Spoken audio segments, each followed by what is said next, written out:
자, 오늘 아주 중요한 부분을 말씀드릴까 하는데요. 아파트를 샀는데 팔 수도 없고 계속 보유하고 갈 수도 없어서 정말 발을 동동 구르는 분들이 계십니다. 실거주 의무 폐지를 골자로 한 주택시장 규제 완화가 완전히 불투명해졌죠. 아파트를 분양받아둔 분들이 그래서 이걸 버티느냐 포기하느냐 이 문제로 밤잠 못 자면서 고민이 깊어지고 있습니다. 실거주를 하려면 자금을 마련해야 되는데 이게 참 어렵죠. 이렇게 되면 계약금을 날릴 수도 있기 때문에 포기도 사실상 쉽지 않고 또 버티는 것은 여러 가지 제약이 따라옵니다. 그래서 이분들 중에는 편법을 알아보는 분들도 많습니다. 가뜩이나 서울 수도권의 입주난이 예고된 상황이기 때문에 실거주 의무까지 이게 계속 유지가 된다면 전세 물량이 위축되고 이것이 심화된다, 이런 부작용도 있다, 이렇게 우려하는 분들도 있지만 실거주 의무 조항을 없애면 안 된다, 그렇게 되면 투기에 다시 아파트 광풍이 불 것이다 라고 말씀하시는 분도 계십니다. 자, 오는 12월 21일에 추가로 열게 돼 있죠. 국회 국토위 법안심사소위원회 결과가 어떤 방향으로 흘러갈지 많은 분들이 주목하고 있습니다. 실거주 의무라는 것이 지난 2021년 2월에 아파트값이 정말 미친듯이 막 뛰니까 이걸 잡기 위해서 시작된 제도라는 거 여러분 잘 알고 계시지 않습니까? 그리고 분양가 상한제를 적용한 수도권 아파트의 분양계약자에게 2년에서 5년간 거주하도록 의무를 부과한 게 바로 실거주 의무 제도입니다. 그런데 워낙 부동산 시장이 22년 들어서 막 힘들어지고 하니까 23년에 그 실거주 의무 조항을 없애겠다라고 하면서 많은 분들이 부동산 분양을 받았습니다. 그런데 그 의무 조항이 없어지지 않았습니다. 그래서 실거주 의무 조항을 지키기 전에는 집을 팔아서도 안 되고 전월세로 전환해서도 안 됩니다. 그런데 반대 의견들이 또 있죠. 청약 과열 때 나왔던 규제라서 지금의 부동산 시장, 지금 어려워진 부동산 시장과는 맞지 않는다라고 하는 분들도 계신데요. 사실 지난 1.3 대책 때 전매 제한을 완화해 주면서 실거주 의무도 폐지를 약속했는데 아직까지 국회를 통과하지 못했습니다. 실거주 의무를 왜 폐지해 준다라고 했냐면 안 팔리는 아파트가 이게 팔려야 건설사나 시행사를 살릴 수 있었기 때문에 그랬습니다. 자, 그래서 규제를 완화해 주겠다 라는 이야기가 나왔을 때 사람들은 그런 얘기를 했죠. 야, 이건 분명히 둔촌주공 살리기다 라는 의견들이 많았었습니다. 조금만 거래가 안 되거나 분양이 안 되면 또 바로 법을 바꿉니다. 그래서 부동산 시장에서는 이런 얘기들이 돕니다. 아무리 강력한 규제를 내놔도 에이 또 바뀌어 라고 하면서 규제할기를 우습게 합니다. 심지어는 늑대가 나타났다, 여러분 아시죠? 그렇게 외친 양치기 소년법이다 라고들 합니다. 지난 4월부터 아파트 전매 제한은 완화됐죠. 전매 제한이라는 것은 투기 목적으로 주택을 구입하는 수요를 차단하기 위해서 주택법에 따라 새롭게 건설 공급되는 주택이나 그 주택의 입주자로 선정된 지위를 일정 기간 동안 되팔 수 없도록 하는 것이 바로 전매 제한입니다. 이걸 해제해 줬습니다. 전매 제한은 풀렸지만 실거주 의무는 현재 야당의 반대로 국회에서 멈춰져 있죠. 사실상 마지막 법안 소위였던 지난 9일에는요 안건이 상정조차 되지 않은 채 정기국회가 끝났습니다. 이래서 전매가 가능해진다라고 해서 입주에 맞춰서 집을 팔려고 했거나 팔지는 않더라도 전세로 돌리려고 했던 분들이 이제는 실거주를 위해서 잔금을 준비해야 되는데 이게 잔금 마련이 안 되면 계약금을 날릴 수도 있습니다. 요즘은 정말 돈 구하기가 쉽지 않습니다. 자, 이렇게 되면 지금 이 상황에서 그 아파트를 분양받으신 분들 중에 실거주 의무 대상자 분들이 선택할 수 있는 것은 정상적인 방법으로는 두 가지가 있습니다. 첫 번째, 최초 입주일로부터 3개월 내에 입주를 하시거나, 두 번째, 입주를 못할 경우 LH에서 이 아파트를 매입해달라고 신청하는 것밖에 없습니다. 그런데 한 가지 방법이 더 있죠. 편법이 있습니다. 이 편법은 제가 잠시 뒤에 설명을 드릴 텐데요. 자, 앞에 것을 설명 먼저 드릴까요? 주택법에 따르면요, 입주하기 위해 준비기간이 필요한 경우를 보통 3개월로 봅니다. 90일로 봅니다.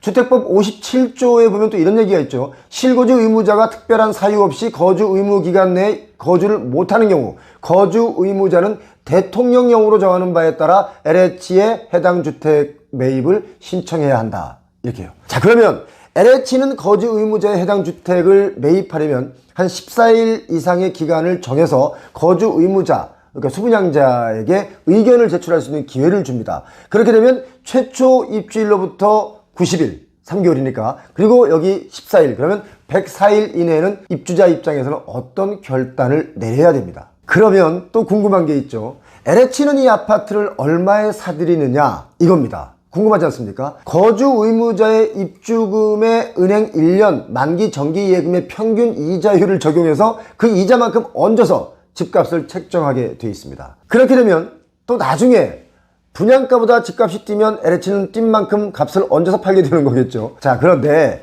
매입한 후에 분양가보다 시세가 내린 경우도 아주 많습니다. 한동안 공급이 많았던 인천과 같은 일부 지역의 수분양자분들은요, LH가 매입을 해주는 것을 원하기도 합니다. 왜냐하면 분양가보다도 값이 내려가 있기 때문입니다. 자, 이번에는 세 번째, 앞에서 말씀드린 편법과 불법 사이인데요. 수분양자들 사이에서는 차라리 벌금을 내고 실거주 의무를 어기겠다, 그러니까 실거주 의무를 어기고 뭐 전월세를 준다거나 해서 버티겠다, 벌금 내겠다, 이런 분들이 있다 이겁니다. 이게 이제 편법인데 중요한 건 이거 안 된다는 거예요. 수억 원짜리 집을 포기하느니 벌금 1,000만 원만 내면 버틸 수 있다라고 생각하는데 이게 아니라는 거죠. 불가능합니다. 국토부가 실거주 의무 단순 위반 시에 과태료 300만 원을 물고요, 위장 전입 등 의도적 위반 시 징역 1년 또는 벌금 1,000만 원 이하를 내야 한다, 이런 규정이 있는데, 벌금을 한 번만 물고 계속 여기에 살 수 있는 게 아니라 벌금을 내고 LH의 주택도 넘겨야 됩니다. 그래서 이게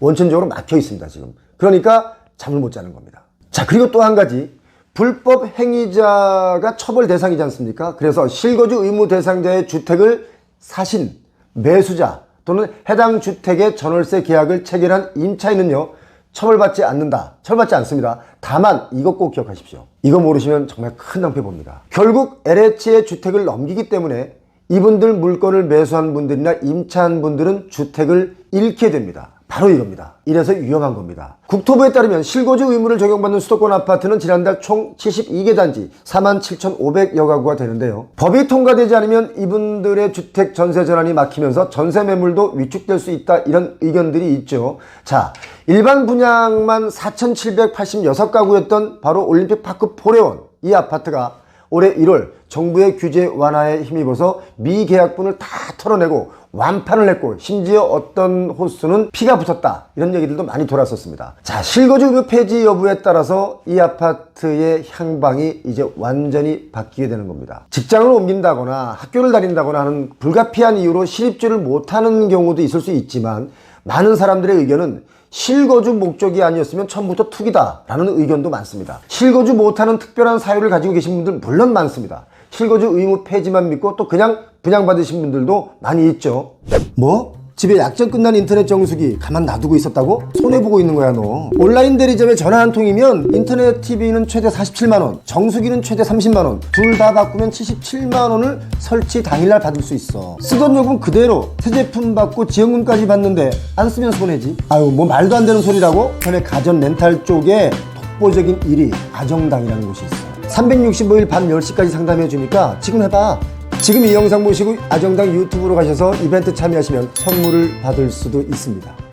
자, 국토부에서는 어떤 얘기를 할까요? 실거주 의무 폐지가 되도록 임시국회 21일 날 최선을 다하겠다 라고 했습니다. 입주민 대부분이 실수요자다 라고 국토부는 밝히고 있는데요. 잠깐 목돈이 마련되지 못했다면 이 부분을 채울 기간만이라도 저희가 실거주 의무를 완화해 줄 필요가 있다라고 생각하는 게 바로 국토부의 의견입니다. 저도 뭐 개인적으로 요즘 집도 안 팔리고 하니까 이런 부분, 그러니까 잠깐 이 목돈 마련을 못해서 실거주를 갑자기 못하게 되는 이런 분들 많다는 것은 저는 이해를 충분히 합니다. 그런데요, 만약에 이 목돈 마련을 한 5년 7년, 10년 이렇게 길게 못하고 있다가 그 집을 다시 팔게 되면 이거 실거주 하려다가 도저히 목돈 마련을 못해서 할 수 없이 판 분들이다 라고 정의를 할 건지, 아니면 그때 가서 실수요자가 아니라 갭투자였다는 것이 밝혀지면 또 그때는 무슨 얘기를 할 건지, 이게 좀 궁금합니다. 근데 그때가 되면 그분들은 아마 아무 말씀 없을 겁니다. 왜냐면 책임 있는 자리에서 다 은퇴한 후가 되기 때문에 그분들은 뭐 말할래야 말할 수도 없겠죠. 자, 그나저나 실거주 의무 폐지가 되면 아파트 이거 또 사야 되는 거 아닙니까? 갭 투자하라는 거 아닙니까?